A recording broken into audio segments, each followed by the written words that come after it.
Okay, good. Global maximum closed interval. Thank you for pointing this out. Global maximum in the closed interval. Let's locate where is that tallest maximum and smallest minimum.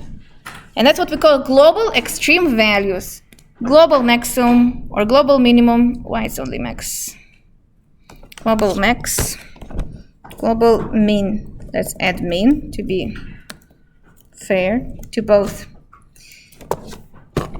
And that is a very important thing to find in general. What was the biggest change in the amount of the drugs you used on the patient and so on? What was the biggest jump of the heartbeat? That is global maximum or minimum, the biggest extreme value. So they call it absolute extreme value or absolute or global values. Step 1, those are my steps. Find critical numbers like we did before. That are the numbers which make your derivative 0 or d and e. Then you need to kick out extras. And the extras will be those who are outside of the domain. Because you might have this situation. So your heartbeat or maybe the amount of drugs in the body, is decreasing with time. You might have several much more than you need. But for example, you only need to take into account last week. So you only need to look from here to here. Then you kick out extras. Math shows you all of them. You need to take into account the time period you're using, and that is the interval. That's what we call closed interval. If you don't remember, closed interval means including endpoints. Yes? Can we just ignore all ones where FC does not exist? Because if they were in the domain, it wouldn't be continuous. No, a very interesting question he just asked. Does not exist for derivative. So it still exists for the original one, right? Oh, good point, because if it's a cusp or something. It's still continuous. But sorry, No, good question. Very good point. Then make a list of all those endpoints. Those will be your candidates for absolute extreme values. Then find f, the output, at those values and the endpoints. And then just choose the biggest one and choose the smallest one, respectively. So we're going to practice doing that right now. It's much easier than the whole list, to be honest. So I will go back. This one is building a list. There was a question here? No. Building a list. Let's practice. Find the absolute maximum minimum of points of the function is x raised to the 2/3 times 2 minus x on the interval. What do you think about this? So, step 1, always start. So first of all, you read on the exam or your homework, you read this phrase absolute. Absolute means it's going to have a little bit different procedure, but still you start with finding the derivative. So step 1, you find f prime equals. Here is a picture for you. What is happening? We want to find the biggest and the smallest outputs, the height.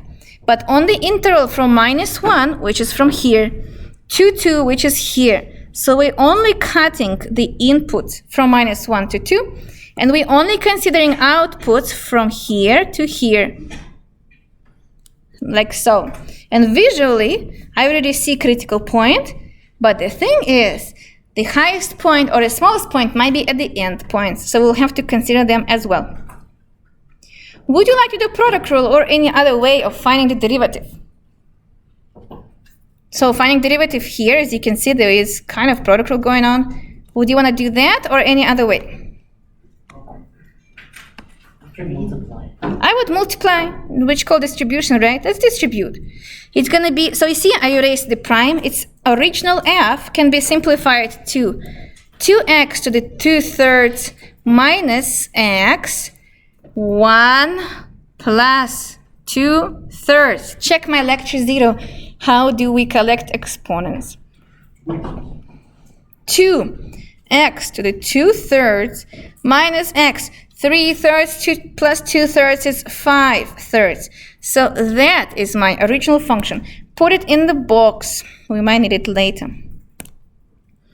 Step number 2. Now it's easy to take the derivative because it's just power rule. 2 is multiplied by 2/3. 2/3 goes down. x raised to what? To negative 1/3, exactly. 2/3 minus 3/3 is negative 1/3 minus 5/3 x. 5/3 minus 3/3 is 2/3. Make sense? Good job, thank you. 2 times 2 is 4. So we can simplify this into 4/3 x to the minus 1/3 minus 5/3 x to the 2/3. And that is my derivative. We need to find critical points where this function is 0 and where this function is d and e. That's what we're doing here. So, how do we do that? That is looking nasty, so we kind of don't know. Any ideas? Yes? Well, it will be a lot easier if we convert them into fractions. Oh, we can do that, but it will be only one fraction though. 1 over x to 1/3. Well, but as a result, it'll be Common denominator. yeah, I guess we could do it that way. To some extent, though, I can already see one value that's going to Yeah. do this. That's the obvious one. Usually, what I recommend, I agree with Chris partially, you can do common denominator, so create fraction, create common denominator, and see that. What also we do recommend is to factor out. Usually, you can factor out x with the smallest exponent. That is negative 1/3. So if I will try to factor out, I also can factor out 1/3 if you want in front. We can do that, 1/3. Factoring out means dividing. 1/3 over 1/3, no, 4/3 divided by 1/3 gives you just 4. X minus 1/3 minus 1/3 is x to the 0, so it disappears. Minus 5, because 1/3 was factored out. X raised to the 2/3. 2/3 minus 1/3 gives you just 1. That looks much better. This feels so wrong. People like, oh, this class feels wrong, dude. I understand why that is. But to be honest, I just did what you said. I created common denominator, which is 1/3, 1 over x to the 1/3. That's what you said, create a fraction. That's exactly what I just did. I think it's because I skipped a few steps. 4 minus 5x. Okay, so the product is here. Then either this part is 0 or d and e, or this part is 0 or d and e. Let's see. I like the second part more. 4 minus 5x is 0. X is, what is that? Move to the right, divide by 5. Yes, thank you. 4/5. This one will be one of my critical values. If it is in a domain. So we need to check. Question mark. Yep. How about let me change the color. How about 1/3, 1 over x to the 1/3? Because of the negative sign, as you can see, I could put it into the denominator. 0 or d and e. Do we have any solutions? Yes, D and E. When x is 0, we get division by 0. So we should include it if it's in a domain. So x equals 0 is also under the suspicion of being a critical value. This came from D and E points. And since it is in the interval, if a person found guilty. Yes, that's a very good phrase. So let's step 2. Check if in the domain. There's any mistake? What do you think? No? Oh, thank you. Yeah, maybe. Let's see. Yeah, you're right. Step 2 was taking derivative. Maybe we could call step 3 even this. Actually solving it, right? Then, when you get a list of critical values, possible critical values, we can step 4. Check if it's in a domain. Domain used to be, just a second. Domain used to be things which we say, oh, all the possible inputs. So don't divide by 0 and so on. Not anymore. Now, domain not only the points which supposed to make sense and don't make 0 or in the denominator or negative values in the square root, but also this. This is what we call restricted domain, when we cut off the whole domain into some interval. In this case, it's a closed interval from -1 to 2. Yes? I was going to ask for the critical values and the endpoints, do we plug that back into the first derivative equation or the second derivative equation for the absolute maximum? For the we're going to do... That's a good question. We're going to get there in a second. We're going to actually not going to be plugging them. We're going to plug into the original. So not the first one and not the second one. And that's why this whole chapter is so unique. Very good question though, but a little bit ahead. So domain is, what is domain of this function? Plus the restriction from -1 to 2.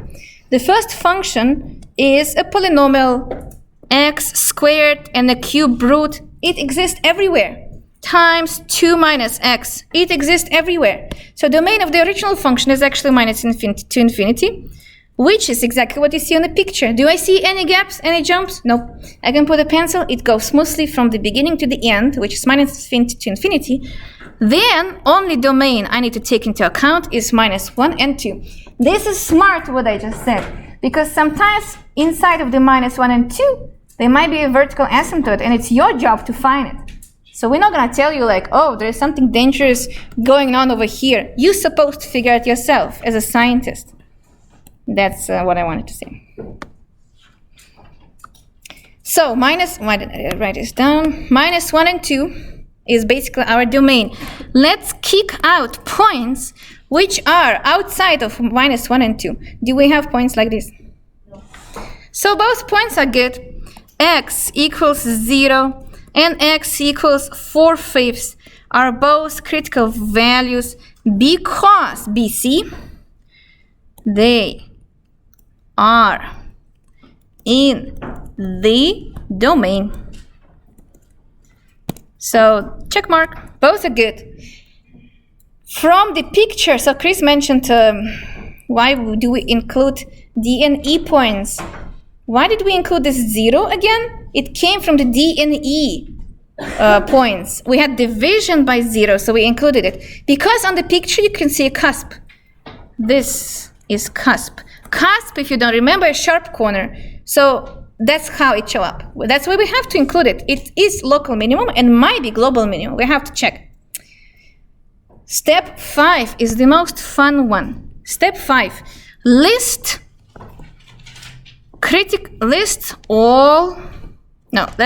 the one that you chose to stay in a domain, critical values. So list critical values and points. And each teacher and student choose how to make a list. I'm literally making a list because it's nice. I like organizing the material really well. So this is what I'm gonna do. X equals 0 is here. X equals 4/5 is here. Those are my critical values.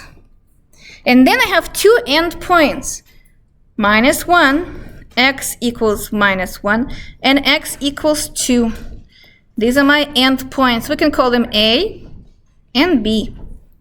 All 4 points have to be checked for the global and local extreme values, because whatever is between A and B can be hills or pits. So we need to check these, right? The drug consistency in the body jumped up. Why? What just happened? Maybe it was overdose. Or drops down too fast. Maybe some sugar level dropped and then now drug doesn't work, and so on. This can happen between A and B, and A and B may be time interval from 0 minute to the next 35 minutes of the drug use in the body. But maybe at exactly minute 35, something happened as well. Why not? So we cannot exclude endpoints. Sometimes endpoints might be the biggest point or the smallest point. So don't discriminate endpoints. And it's exactly why we're putting them in the list as well. Critical values, because they're critical. Endpoints, because maybe we started from the biggest value or from the smallest value. So you make a list, and now you plug all the values you found, including endpoints, into the Guess where? So we have original function, first derivative, and second derivative. We'll literally just do plugging all of these three. So Chris guesses original. Why do you think original? What? Because it says find the height, the f. Exactly, you're right. You need to find the tallest mountain and the smallest pit. That is the original function. So plug into f. Good job. Into f. My original function was, I don't remember actually. What was it? X to the 2/3, 2 minus x. X to the 2/3, 2 minus x. So that means I'm gonna find f at 0 and f at 4/5. And this is where you will need your calculators on the exam too. F at -1 and f at 2. Original function. Original. Why? Because we want to know heights. How high or how low the outputs are. And then choose the biggest and the smallest one. If you don't know how to do it, use Wolfram Alpha. But at 0, at least you can do that one. What is happening in 0? At 0, it is 0. Very nice. We got that. This still doesn't give any information, so we have to find all of them. Which one is easy to do? 2. What is at 2? 0. 0, good job, because 2 minus x. How about -1? Can you do that one? X to the 2, that is x squared. So let's do it like so. -1 squared, and then taking a cube root, 2 plus 1, because minus minus 1. -1 squared is 1, cube of 1 is 1, 2 plus 1 is 3. So I think it is 3. What do you think? Looks like okay to me. And the last one, you carefully need to calculate. It's going to be 4/5 squared, a cube root, and then 2 minus 4/5. And then either you create common denominator and carefully calculate that, or you use a calculator and Wolfram Alpha. Would you like to do? You do it. I'll just leave it to you. I have my notes, but kind of nice if you do. Yes? When we plug it into the In this case, never. So that's a very good question. I will mention at the end. That's a very confusing part of this test.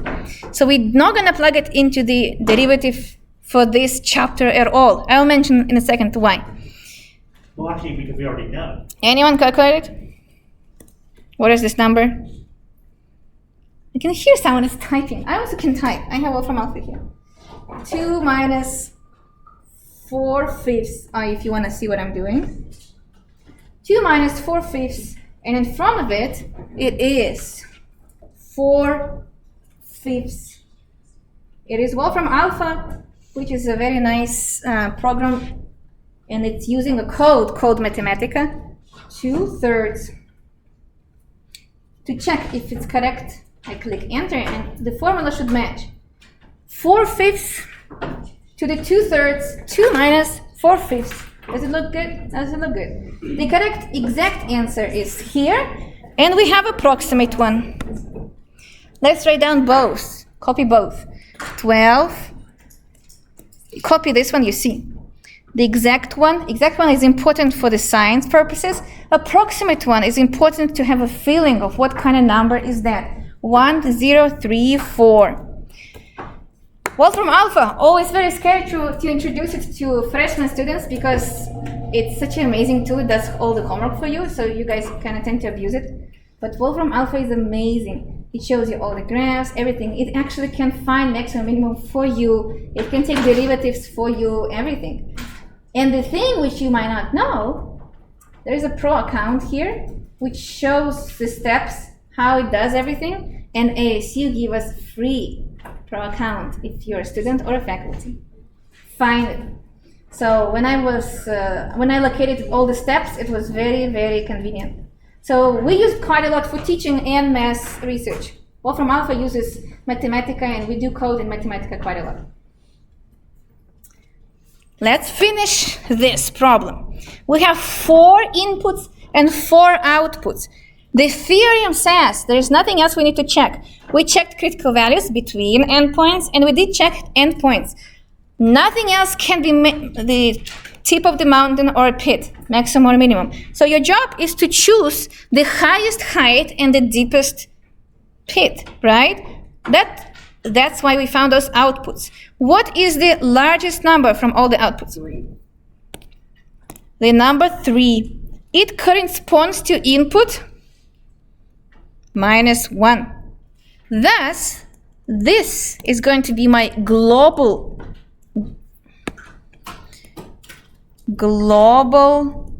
maximum, the biggest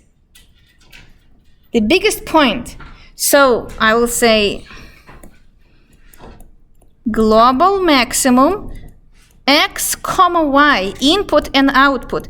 Input was -1. We plugged it into the original function and found the height of that maximum, which is 3. What is global minimum then? It's 5. Yeah, but what is it? 0 and 0. 0 number 1 came from the input 0, and 0 number 2 came from the input 2. So I have 2 points which will give me global minimum. Why not? It's a floor. Maybe it has even 3 or 5 minimums, global minimums. So I'll list 2 of them, 0 and 0, and I'll write down this is global minimum, and this one is global minimum. And x comma y, the second one was 2 and 0. So there are 2 global minimums. 1 global maximum, but 2 global minimum. And we chose it from the height, A-G-H-T. This is heights. We chose it from the biggest height and the smallest height. And that's why we never used the first derivative after all, or second derivative. We found critical points from the first derivative, kicked out extras, included endpoints, and then just made a list and found who is the highest and who is the smallest. Here is the same graph I just showed you. This is the 0, 0, and this is a 2, 0. Both are global and local, both are global minimum. But the thing is that 0, 0 was found as a critical value, while 2 was my endpoint B. Endpoint. And that is a good lesson that we need to check both. We need to check both. Points between endpoints and the endpoints. That is my absolute minimum. Now, absolute minimum. But maximum end up to be at the very beginning. Here it is, -1 and 3. It's absolute maximum. And this is A. Well, A is actually on the x-axis. So, A, also the end point. And this is how you find absolute extreme values on the closed intervals. This process is usually fun for students. Well, you might not think that right now. I can see your face expressions. They're like not excited at all.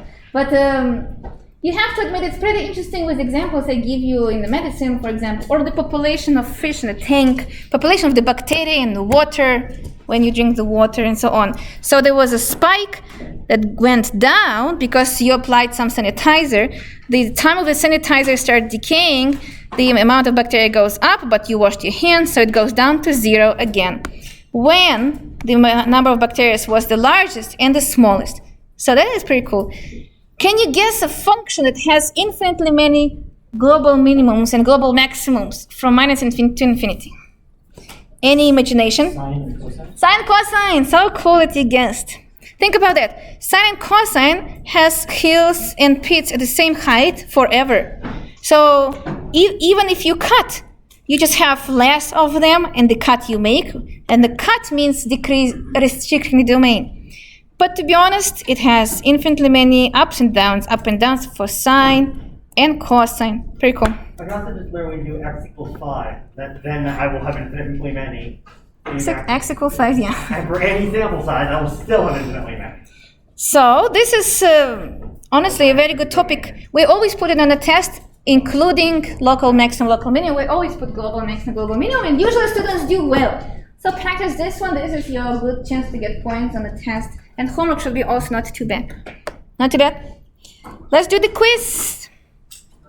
Yes.